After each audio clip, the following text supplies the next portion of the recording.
you may have recently found yourself not feeling great physically. Maybe you feel sick, or maybe you have an autoimmune condition, or something's going on with the body and you're just not feeling great. Or you're in those years where it's like, man, things are shifting with the body. Things are changing. I don't have the energy I once had. I got extra aches and pains. I got stuff going on.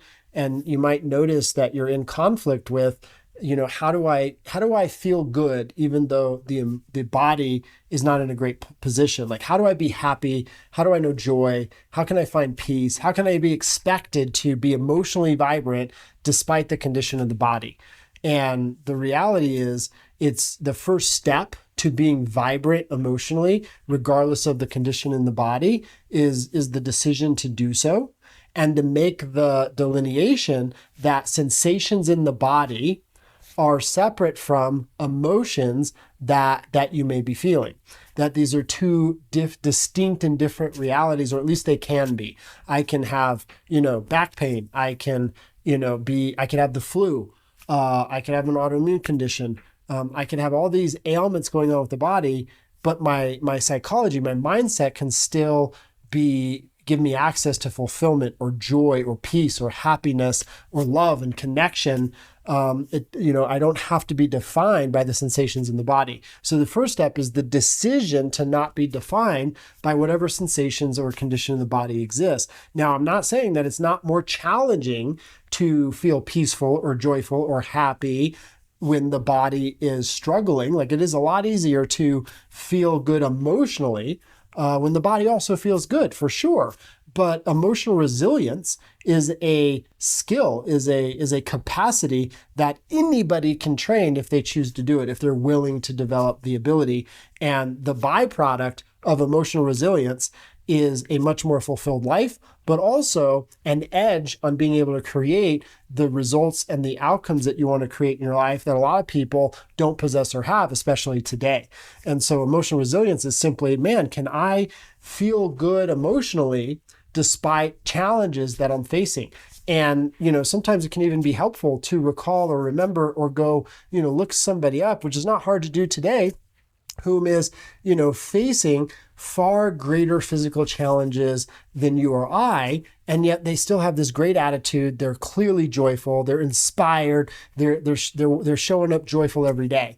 And it's like, I've met so many people who've had accidents, and they've lost their legs, or, they lost an arm, or, they have a debilitating illness that they were born into or born with based on their genetics.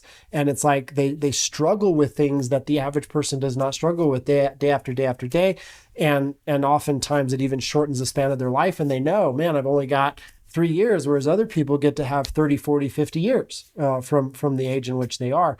And so it's like, man, how do those individuals, when faced with the greatest challenges, still sometimes have such a beautiful state, such a expanded sense of themselves?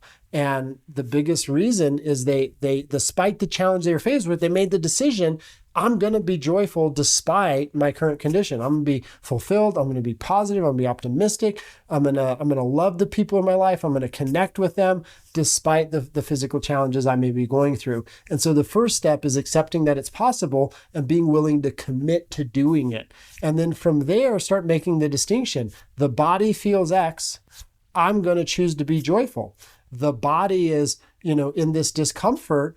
I'm going to choose to be joyful despite that discomfort. I'm going to be loving despite the discomfort. I'm going to feel peace despite the discomfort, and start making the distinction between the two, the body's sensations from the emotion that I'm feeling. When we start to make that distinction, we'll start to see how we can create a vibrant emotional experience within ourselves despite the current conditions in the body. And you'll notice that this will be very, very empowering, and actually then can also be leveraged to create greater health and vitality, because you've got a much better shot at improving your physical condition, regardless of what's going on, if you're doing it from an inspired place, from an empowered place, from a place of confidence, from a place of joy, than if we're, trying to kind of work against ourselves doublefold. One, the body doesn't feel great, and then we also feel depressed, or we're also sad, or we're also angry, or we're also resentful. And now it's like, man, we're really lifting extra weight relative to trying to produce and change our circumstance if we're also battling with the emotion on top of the physical physical discomfort. And so in many ways, accessing that more expanded emotional state and greater sense of well-being despite the physical challenges can be such a huge and beneficial step if we learn how to do that toward bettering our health and creating the outcome that you will ultimately aspire to.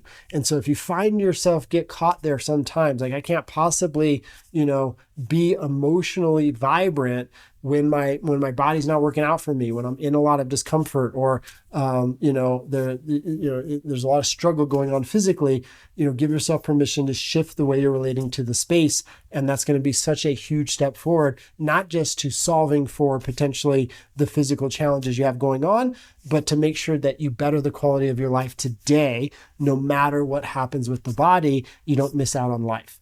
And so I hope this is helpful for you, and we'll look forward to seeing you soon.